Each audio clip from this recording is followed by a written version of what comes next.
Di video ini kita akan bahas update dari portfolio publik saya di Interactive Brokers. Ini adalah pindahan dari portfolio saya di eToro yang dulu.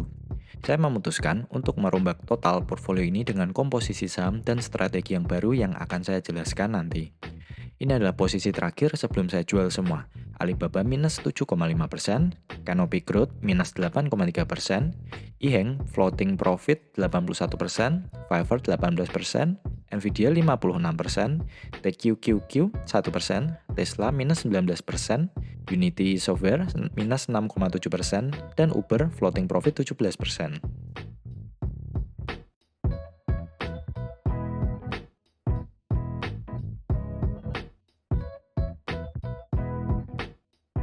Kuartal 1 2023 tampaknya menjadi awal yang sangat baik di bursa US. Seluruh indeks, contohnya Nasdaq, secara year to date hingga akhir Maret sudah naik 17,67%. Artinya saham-saham tech yang dipukul habis sepanjang 2022 kini sedang melakukan rebound. Pergerakan market saat ini sangat ditentukan oleh kebijakan The Fed dalam mengatur suku bunga. Jika inflasi tinggi, maka suku bunga akan dinaikkan. Begitu pula sebaliknya, jika inflasi turun, maka suku bunga juga akan diperlambat kenaikannya.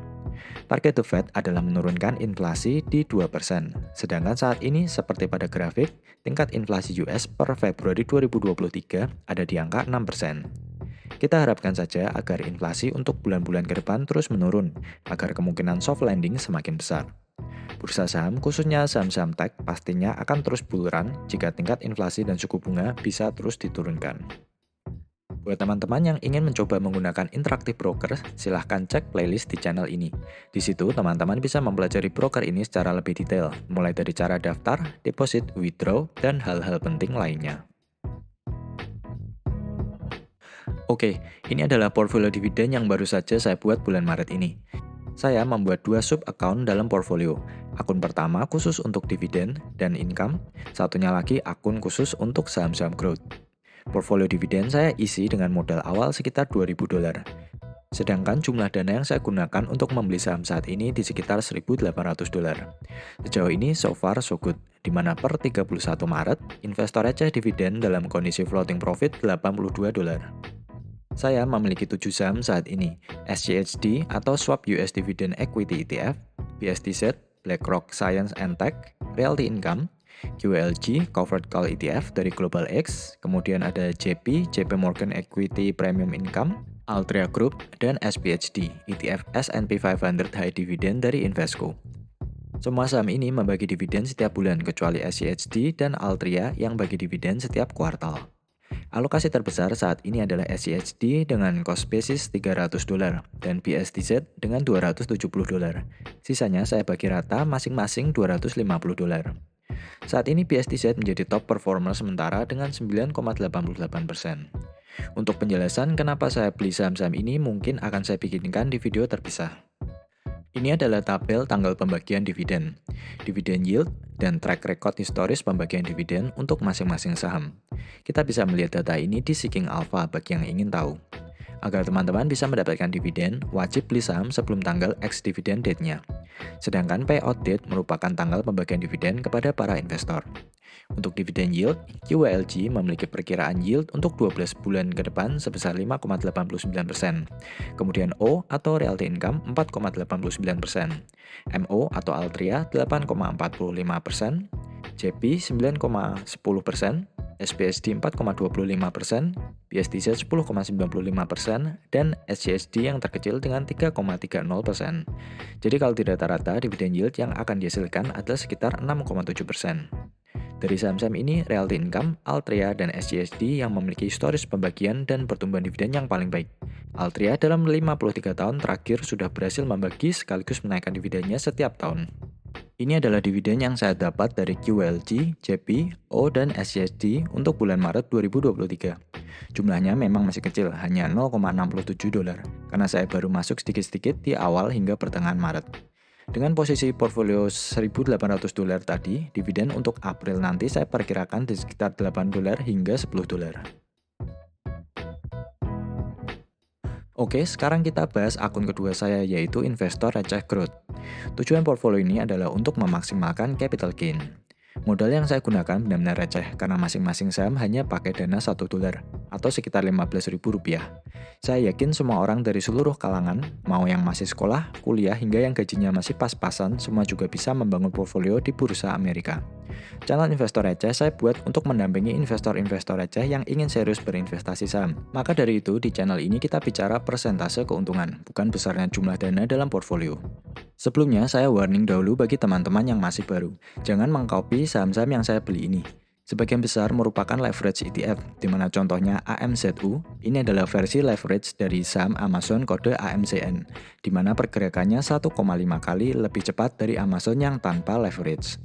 Jika AMZN atau Amazon naik 1% dalam sehari, maka AMZU akan naik 1,5%. Kalau turun juga sama, jadi mohon dipahami dahulu. AMZU adalah leverage ETF dari Amazon, GGLL adalah leverage ETF dari Alphabet atau Google. TARK atau TARK adalah leverage ETF dari ARKK, ETF-nya Cathie Wood. TQQQ adalah leverage ETF-nya dari QQQ Nasdaq 100. Dan TSLL adalah leverage ETF dari Tesla. Bagi yang ingin mempelajari leverage ETF, silahkan meluncur ke video saya yang khusus membahas ETF ini. Selanjutnya, saya membeli GBTC untuk mendapatkan exposure ke Bitcoin, lalu KWEB untuk exposure ke saham-saham tech di Cina, dan YOLO, Pure Cannabis ETF, untuk betting di industri ini. Karena leverage ETF sangat cuan jika timing belinya pas, maka untuk sementara ini unrealized PL portfolio ini cukup memuaskan. Rata-rata double digit, hanya YOLO saja yang floating loss. Jika ke depan market ternyata bearish kembali, maka portfolio ini akan turun lebih dalam dari saham atau ETF yang tidak menggunakan leverage.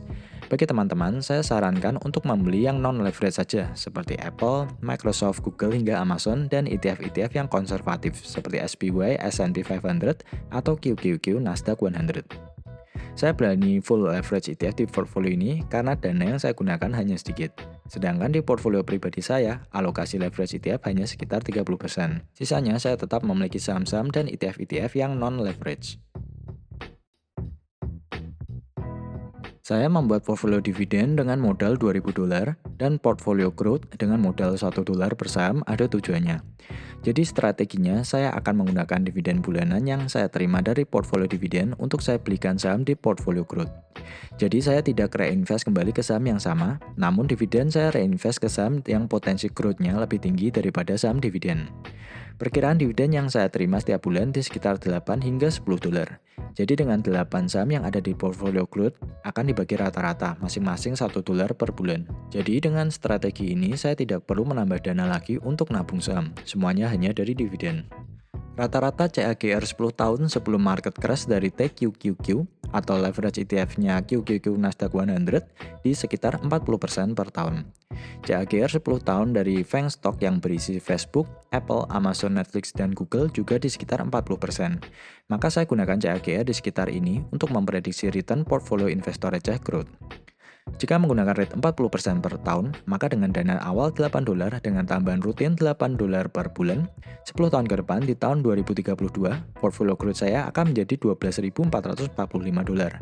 Ini hanya perkiraan ya, ke depan tidak ada yang tahu bisa lebih rendah atau bisa lebih tinggi.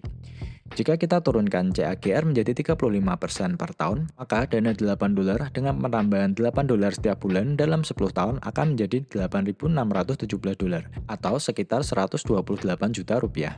Bagaimana kalau portfolio ini bisa konsisten terus hingga 20 tahun? Dengan CAGR 35%, maka dalam 20 tahun di tahun 2042, portfolio investor receh growth akan menjadi hampir $280.000 atau sekitar 4 miliar rupiah. Tapi perhitungan ini tentunya bukan jaminan ya, karena ke depan tidak ada yang tahu kondisi pasar akan seperti apa.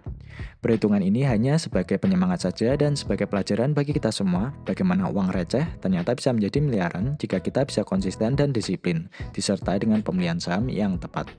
Saya juga tidak tahu apakah saya bisa sekonsisten itu. Mungkin ke depan ada perubahan strategi lagi atau leverage ETF ternyata gagal dan rintangan-rintangan lainnya ke depan. Kita jalani saja. Jika ada update yang signifikan terhadap portfolio, akan saya update lagi di video berikutnya. Oke, semoga video ini bisa bermanfaat bagi teman-teman sesama investor receh.